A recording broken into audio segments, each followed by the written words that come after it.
Thanks for clicking on my video. Before we get started, please click the subscribe button so that you can get more great content such as this one. Thanks.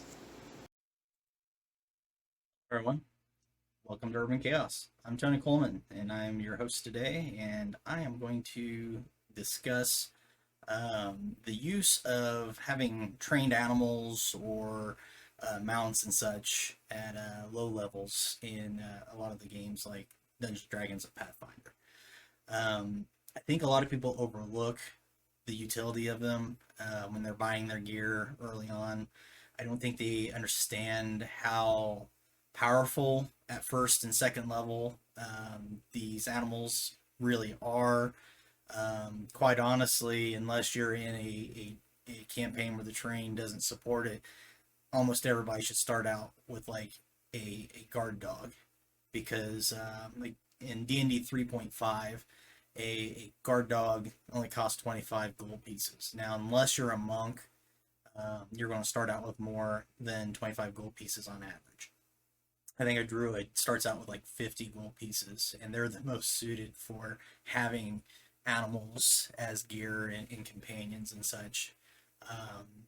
But obviously, there's other classes that have the skills and such for it as well. But it's something that's very much overlooked, because by having something like a guard dog, all you need is a few ranks in a skill to really be able to issue commands and handle animals, sort of thing, to get it to do what you basically need to do, what it's trained to do. And so by having like a trained guard dog, that's giving you an extra attack in combat, which is a huge advantage.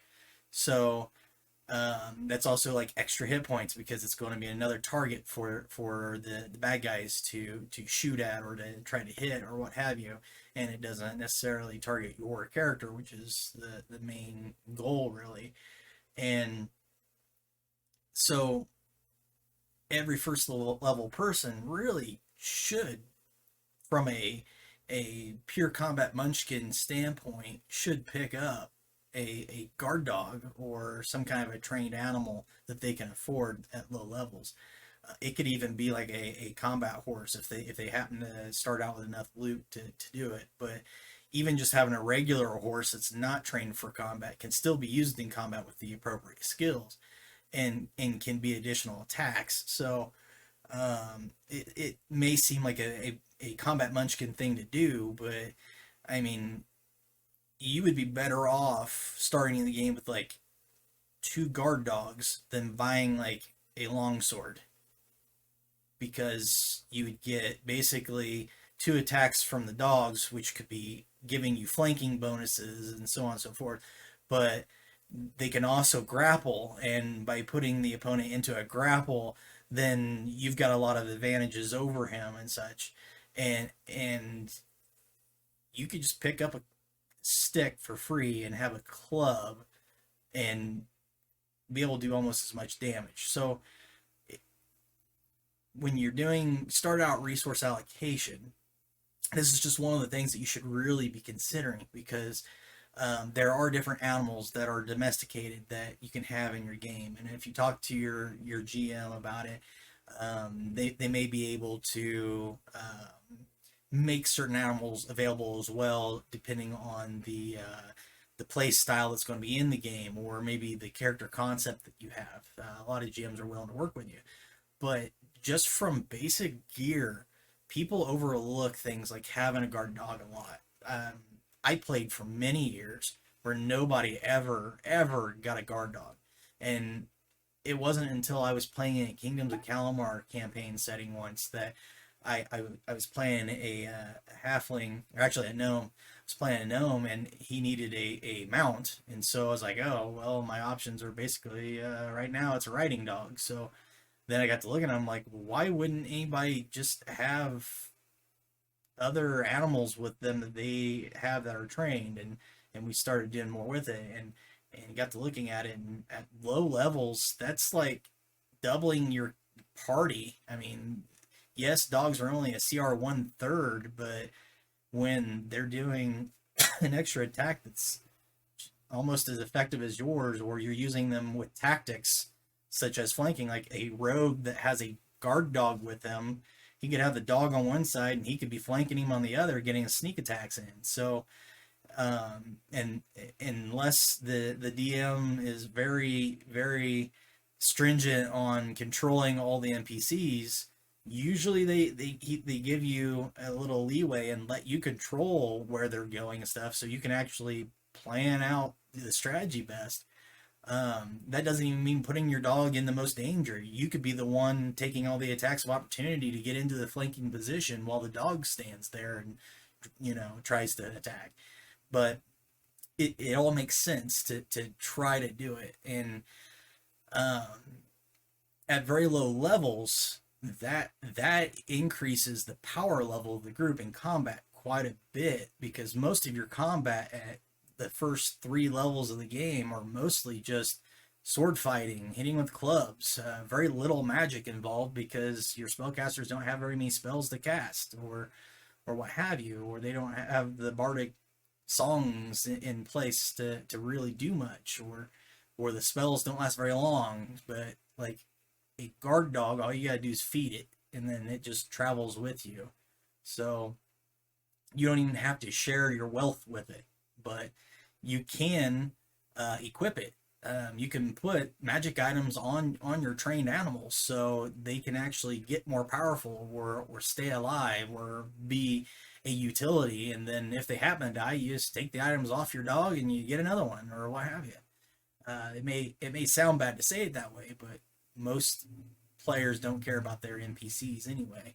And so if you've got a trained dog, it ends up just being an extra piece of gear. It's not like you actually love your dog. So the only problem you run into is if you've got like druids or rangers, or even some paladins would probably have a problem with sticking animals in the line of fire. Like if there's a dragon involved, are you really going to have a dog standing there flanking while your rogue tries to sneak attack a dragon? Doesn't make a lot of sense, but at the same time, it is part of the gear and it is part of the group at that point. So it would only make sense for you to try to, and that's where your handle animal skill checks come in, because the dog itself could say, screw this, I'm leaving.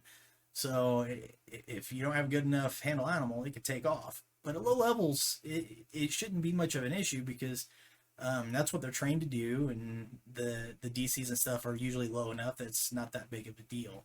And you shouldn't be fighting, dragons at the first 3 levels of your character anyway. So just some things to consider. Yes, later on when you have certain classes that have animal companions, like your paladin or your druid or your ranger or some of the other classes that's out there, those tend to get more powerful, and yes, you can also give them magic items, and yes, they can get buffs and stuff too, and they can actually be really good combatants in some cases. They're less of a liability, because you can send your special mount away, or what have you, but they're expected to be combatants, and that's part of the character build. But whenever you're getting just regular guard dogs, a lot of people overlook it, and the reason I bring it up in this discussion is because it's something you really should consider, but you should also really talk to your party about, because if they end up exploiting it, no DM really wants to have a party of like 5 players and then 10 dogs going at it somewhere. You also got to look at it from a standpoint of, if you're going to be climbing up rocks, cliffs, stuff like that, are you lugging your dog with ropes tied to your pack? Or there's got to be a way to do it. And yes, some animals have skills to allow them to functionally do it from a game mechanics standpoint, but when you go to look at it from a realistic, like if you're envisioning climbing the side of a mountain and you're spelunking or something, your dogs aren't really going to be able to do that. And so you have to be willing to, one, let go of that gear in the event, because you're going to set them free, or you're going to have to really justify how they're going with you. It's kind of like having horses. Horses really aren't suitable for all terrain, so eventually you're going to have to get rid of your horses, and so it all just kind of goes back to, how is this going? Yes, I've seen people use bags of holding to put animals in, to carry them around with, and to be able to feed them safely, or to sneak them in places or what have you. There are some creative ways to handle them. Yes, they are great to have, but just wanted to bring that up because I've noticed from a lot of different groups I've played in, most people don't ever bother with any kind of animals that are purchased as gear, um, just because they all think, oh, it's not as good as an animal companion, or yeah, I don't really need a dog. But then they don't think about, oh, I could have sneak attack, I could have flanking, I could have a grapple munchkin in there to help immobilize a target to make it easier for me to hit, or you know, just something to take an extra attack that I won't be taking because a dog is cheaper than like a cure potion. So things to consider. A lot of the items in there, and they also don't count as magic items, so you don't have to worry about uh, very certain things in that regard. And so, um, something to think about. Uh, if you have any adventures that you've ran into, any situations where you think having the animals were great, or if you have any scenarios where you think people are overlooking stuff like that, please put them in the comments down below. If you completely disagree with what I have mentioned about the trained animals or at low levels and such, um, feel free to argue with me. I'd be more than happy to discuss it. So, any other topics you want to hear about, put them down in the comments below, and I will read through them and hopefully get back to you on it. So, that's all I got today. Till next time, have a good one.